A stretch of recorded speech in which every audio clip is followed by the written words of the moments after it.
This is episode 45, Sentence Fragments and Other Exceptions. And today I think we'll start with the exceptions. So we've spent the last 4 videos looking at the 4 different types of sentences. These were the declarative sentence, the interrogative sentence, the imperative sentence, and the exclamative sentence. And during those videos we looked at the different functions of each sentence. So the declarative sentence had the function mostly of informing, the interrogative sentence had the function mostly of asking questions, the imperative sentence had the function of giving orders, and the exclamative sentence was, well, to make an exclamation. But sometimes sentences can have hidden functions. So let's take a look at some of these exceptions. Here are 5 sentences, all with a different sentence type or sentence function. Let's have a look at them. Would you mind closing the window? Well, that's a yes/no interrogative. Please close the window. Well, that's an imperative. Brr, it's cold. Well, there's an exclamative. Can you close the window? Well, there's an interrogative. And that window shouldn't be open. Well, that's a declarative. So all of these sentences, there's a couple of interrogatives in there, but on the whole, all of these sentences are of varied functions. But actually, if we look at the theme behind all of these sentences, and if we think about the context of when they were being said, we could probably come to the conclusion that each of these sentences has a similar function, and that is to ask somebody to close the window. So here's an exception to the rule. Even when sentences hide as a certain sentence function or sentence type, they may have a hidden meaning based on context and tone of voice that surpasses the denotative meaning of what the function is. Okay, so with that under our belts, it's time now to move on to the sentence fragment. So when we speak, and also when we write in a less formal situation, it's not uncommon to use sentence fragments. Now there are also 4 types of sentence fragments. I think 4 must be our lucky number in English. But to get an understanding of these, we need to remember back when we broke a sentence up into the subject and the predicate. So let's just remind ourselves of that. And we'll do that with this sentence here. I busk daily in the market. So in this sentence, if we break it up into the subject and the predicate, I here is the subject. That's the part of the sentence that's doing the action. And of course, in a sentence in English, the subject goes at the front of the sentence. And then whatever comes after the sentence is what we call the predicate. So busk daily in the market, oops, straighten that up, is the predicate. There it is there. All right, predicate.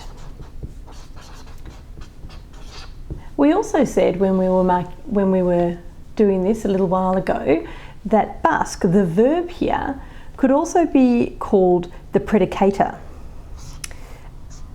because it is the beginning of the predicate, but it's also known as, well, the verb. Okay, and we decided to use it as the verb and not the predicator back then.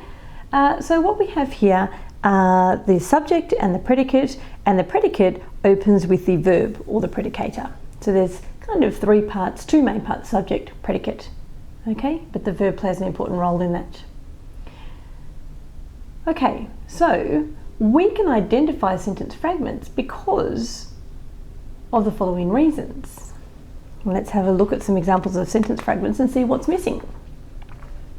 The first one, it's because it doesn't have the subject of the sentence. Played the saxophone. Well, who played the saxophone? I did. I played the saxophone. So in this situation, the subject is missing.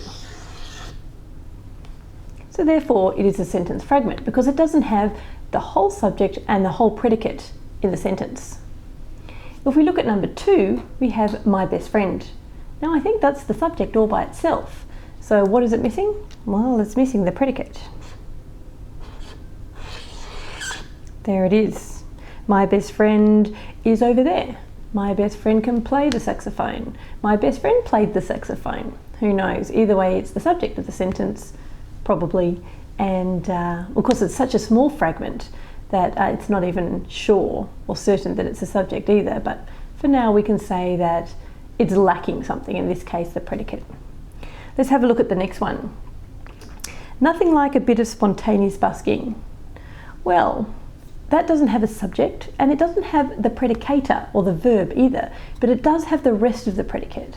So this one is missing the subject and the verb, or the predicator. There it is. So it would be, there is nothing like a bit of spontaneous busking, where there is the subject and is would be the verb.